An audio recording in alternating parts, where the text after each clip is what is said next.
اعوذ باللہ من الشیطان الرجیم بسم اللہ الرحمن الرحیم اللہم صلی علی سیدنا مولانا محمد مبارک وسلم صلی علیہ الصلاۃ والسلام علیکہ یا رسول اللہ وعلی آلہ وصحبہ یا حبیب اللہ۔ میرے تمام دوستوں کا السلام علیکم ورحمۃ اللہ وبرکاتہ۔ آج ربیع الاول شریف کی 22 تاریخ ہے 1442 ہجری ہے اور نومبر کی 8 تاریخ ہے سن 2020 ہے، اتوار کا دن ہے اور دن تقریباً 11:36 ہو چکے ہیں۔ میں آپ لوگوں سے مخاطب ہوں۔ آپ لوگوں کو یہ بات معلوم ہے کہ میں نے کبھی بھی ملکی معاملات کے اندر، سیاسی معاملات کے اندر کبھی بھی گفتگو نہیں کی ہے، ٹھیک ہے؟ اس کی وجہ یہ نہیں ہے کہ میں کوئی سیاست کو شجر ممنوع سمجھتا ہوں یا سیاست کو دین سے جدا سمجھتا ہوں، نہیں، میرا یہ عقیدہ ہے کہ سیاست نبوت کا ایک ذیلی شعبہ ہے، سیاست دین اسلام کا ایک حصہ ہے، دین اسلام کا ایک شعبہ ہے۔ آقا علیہ الصلوۃ والسلام نے فرمایا، سنن ابن ماجہ کی روایت ہے اور یہی روایت بخاری شریف کتاب الانبیاء کے اندر بھی موجود ہے کہ آقا علیہ الصلوۃ والسلام نے فرمایا کہ بنی اسرائیل کی جو سیاسی معاملات تھے تو ان کے نبی چلاتے تھے، پھر ایک نبی دنیا سے چلا جاتا، اس کی جگہ دوسرا آ جاتا۔ میری بات سمجھ گئے؟ تو اب چونکہ نبی پاک صلی اللہ تعالیٰ علیہ وآلہ وسلم کے بعد نبوت ختم ہو گئی ہے، تو حضور علیہ الصلوۃ والسلام کی جو سیاست ہے تو وہ سیاسی نظام ان کے جو وارثین ہیں، ان کے جو خلفاء ہیں، انہوں نے چلایا ہے۔ یہ جو آپ کو مدینہ کی ریاست نظر آتی ہے، یہ ریاست مدینہ سیاست نبوی کا نتیجہ ہے، سیاست نبوی کا اثر ہے۔ پھر نبی پاک صلی اللہ تعالیٰ علیہ وآلہ وسلم چلے گئے تو پھر حضرت ابوبکر صدیق رضی اللہ تعالیٰ عنہ آپ حضور کے خلیفہ بنے تو سیاسی معاملات اپنے ہاتھ میں لیے، اس طریقے سے یہ نظام چلتا رہا ہے۔ تو دلیل دینے کا مقصد یہ ہے کہ بعض لوگ سمجھتے ہیں کہ سیاست جو ہے یہ ایک الگ فراڈ ہے، یہ بات بھی نہیں ہے۔ سیاست نبوت کا ایک شعبہ ہے، دین اسلام کا ایک حصہ ہے۔ ہاں، اتنی بات ضرور ہے کہ موجودہ دور کے اندر منافقت اور لوٹ کھسوٹ اور چوری اور کرپشن اور ذاتی مفادات کا تحفظ، اس کا نام سیاست رکھ دیا گیا ہے۔ تو آج کل کی سیاست یہی منافقت کے اوپر مبنی ہے۔ بس آج کل کی سیاست یہی ہے کہ اقتدار تک پہنچیں، اقتدار تک پہنچنے کے بعد دولت اکٹھی کریں۔ لہذا متقی، صالح اور پرہیزگار لوگ جب بھی اس طرف قدم اٹھاتے ہیں تو ان کو تنقید کا نشانہ بنایا جاتا ہے۔ تو یہی وجہ ہے کہ جو صالح نیک اچھے لوگ ہیں ان کے لیے اس نظام کے اندر جگہ نہیں ہے، وہ کنارہ کشی کر چکے ہیں۔ میری بات آپ سمجھ گئے؟ اس لیے میں بھی ان معاملات کے اندر بولتا نہیں ہوں تاکہ تنقید سے بچ جاؤں۔ لوگ پھر اس طرح ہر طرح کے لوگ ہوتے ہیں، پھر تنقید کا نشانہ بناتے ہیں، پھر اس لیے میں ان معاملات کے اندر میں دخل اندازی نہیں کرتا ہوں اور سائڈ پہ ہی رہتا ہوں۔ بہرحال آج ضرورت کے تحت میں تھوڑی سی گفتگو کرتا ہوں۔ میرا سیاسی مسلک یہ یاد رکھو کہ ہمارا جو ملک پاکستان ہے یہ سالم ہے، یہ سلامت ہے، یہ روشن ہے، یہ پائندہ ہے، تابندہ ہے۔ تو اس کی وجہ کیا ہے؟ اس کی وجہ ایک ادارہ ہے، اس کا سبب ایک ادارہ ہے جو ملک پاکستان کی سلامتی کی ضمانت دیتا ہے، ملک پاکستان کی سلامتی کا ضامن ہے، وہ ہے پاک فوج کا ادارہ۔ اور پاک فوج کا جو ادارہ ہے، دشمن کی طرف سے اس کو اندرونی اور بیرونی جو دشمن ہے تنقید کا نشانہ بنایا جاتا ہے، اور جو سادہ لوگ ہوتے ہیں تو انہیں ورگلانے کے لیے، ان کے ذہن کو مسموم کرنے کے لیے، زہر آلود کرنے کے لیے طرح طرح کے اوچھے ہتھ کنڈے استعمال کیے جاتے ہیں۔ ان میں سے ایک اوچھے ہتھ کنڈے، بلکہ یوں سمجھ لیں آپ، 2 سوال ہیں جن کا میں آپ کو جواب دیتا ہوں۔ سب سے پہلے یہ بات کی جاتی ہے کہ پاکستانی جو فوج ہے تو اس فوج کو داخلہ اور خارجہ پالیسی کے اندر حصہ نہیں لینا چاہیے، سیاست سے دور رہنا چاہیے۔ دوسری بات یہ کہتے ہیں کہ یہ فوج اتنا کھا جاتی ہے، اتنا بجٹ اس کے اوپر خرچ ہوتا ہے، یہ مہنگا پڑتی ہے، وغیرہ وغیرہ۔ یہ 2 سوال بنتے ہیں کہ میں آپ کو جواب دیتا ہوں۔ سب سے پہلے یہ بات یاد رکھیں کہ پینٹاگون کے اندر جو CIA یہ بیٹھتی ہے، CIA جو ہے یہ امریکہ کی خفیہ ایجنسی ہے، یعنی امریکی ایک ادارہ ہے، فوج کا ایک ادارہ ہے۔ یہ بیٹھتے ہیں، یہ حالات کو دیکھتے ہیں، پھر یہ تجزیہ کرتے ہیں، پھر یہ ترتیب دیتے ہیں، جو یہ معاملات ترتیب دیتے ہیں، جو کچھ لکھتے ہیں، اس کے مطابق امریکہ کی پالیسی چلتی ہے۔ میری بات آپ سمجھ؟ یونائٹڈ اسٹیٹ کی پالیسی کون بناتا ہے؟ CIA۔ گارنٹی سے کہتا ہوں، انٹرنیشنل رپورٹوں کو سامنے رکھتے ہوئے کہتا ہوں، انٹرنیشنل رپورٹ میں نے خود دیکھی ہیں۔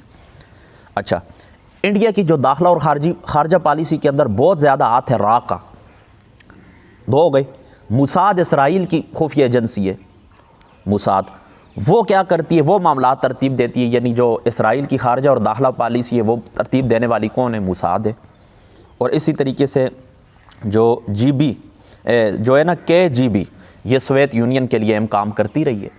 تو یار ہم اس دنیا کے اندر سانس لیتے ہیں، اس دنیا کے اندر ہم زندہ رہتے ہیں۔ اگر باقی ملکوں کی جو افواج ہیں، باقی ملکوں کی جو خفیہ ایجنسی ہیں، سیکورٹی کے ادارے ہیں، وہ اگر داخلہ اور خارجہ پالیسی ترتیب دیں تو ان کے اوپر کوئی تنقید نہیں، آپ ان کو سلام کرتے ہیں، ان کو ترقی یافتہ ممالک کے اندر شمار کرتے ہیں. تو کیا وجہ ہے یار اگر پاکستانی جو فوج ہے یا پاکستانی جو خفیہ ایجنسی کے ہیں، جو ادارے ہیں، خفیہ ادارے ہیں، فوج کے جو خفیہ ادارے ہیں، اگر وہ ان معاملات کے اندر وہ دیکھیں کہ کوئی ایک شخص ملک کو ڈبونوں کے اوپر تلا ہوا ہے، وہ دیکھیں کہ ایک شخص ملک کا سودا کرنے جا رہا ہے، تو وہ آگے بڑھ کر اپنا کردار ادا کریں، اپنا فرض منصبی سمجھتے ہوئے اپنا کردار ادا کریں، تو ہمیں کیوں تکلیف ہوتی ہے؟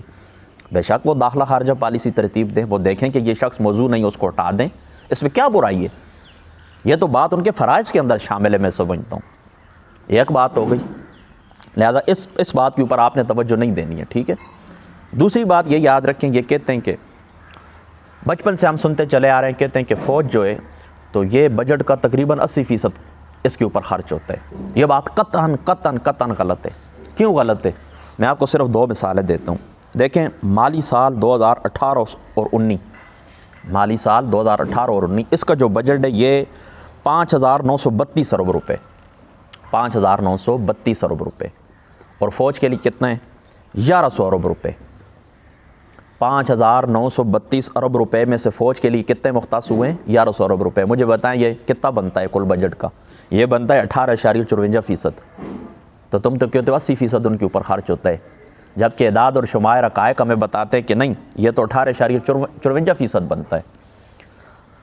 آگے دیکھیں یہ جو 2020 اور 21 ہے، اس کا جو مالی سال ہے، یہ جو مالی سال ہے اس کا جو بجٹ ہے یہ 1,299 ارب روپے، یعنی 1,299 ارب روپے، اور فوج کے لیے کتنے؟ 17.67%.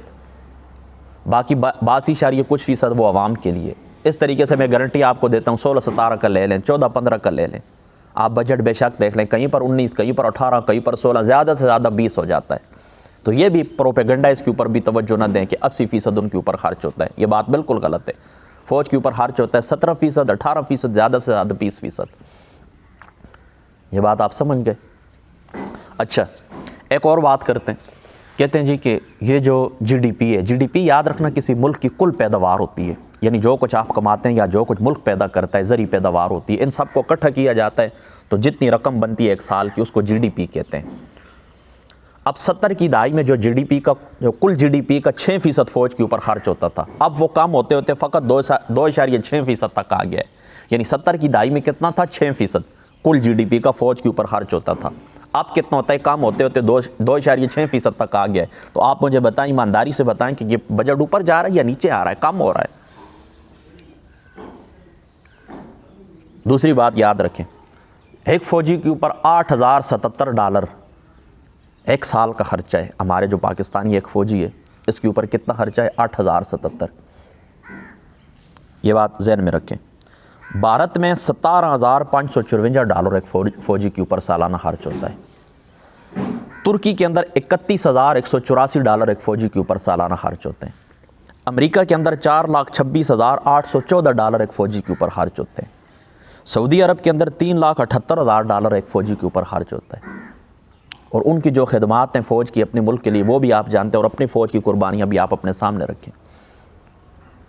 $8,077 ہم ایک فوجی کے اوپر خرچ کرتے ہیں.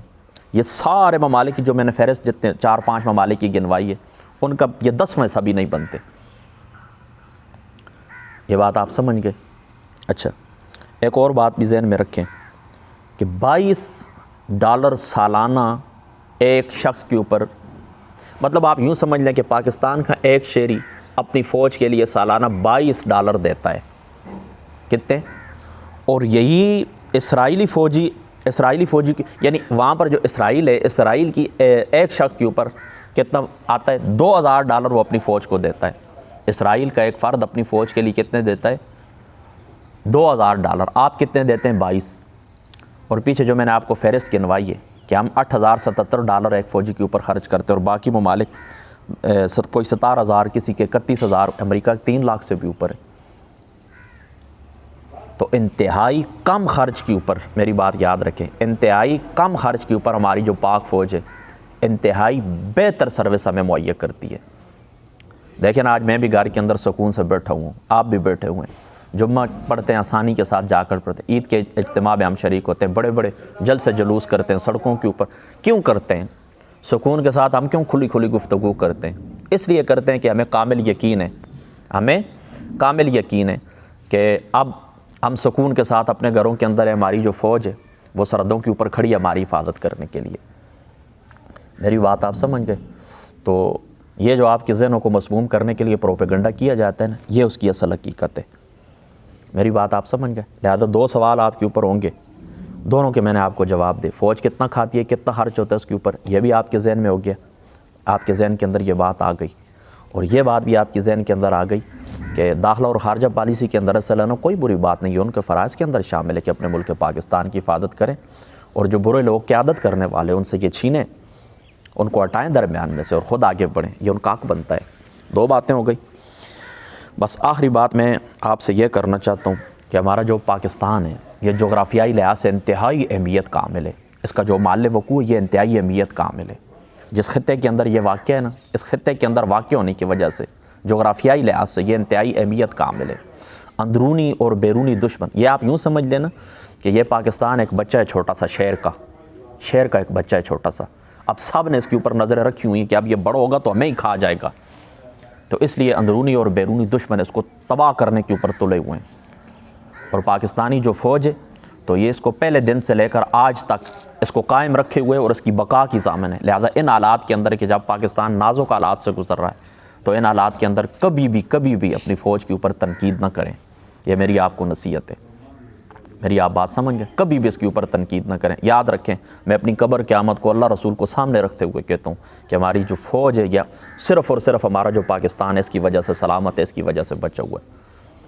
تو یہ تو حقائق تھے نا۔ اب سادی سی بات میں کہتا ہوں، اپنا میرا نظریہ یہ کہ اگر ہماری جو پاک فوج ہے یہ کہے کہ ہمیں آپ کے اس کپڑوں کی ضرورت ہے، ہم کپڑے بھی ان کو اتار کر دینے کے لیے تیار ہیں۔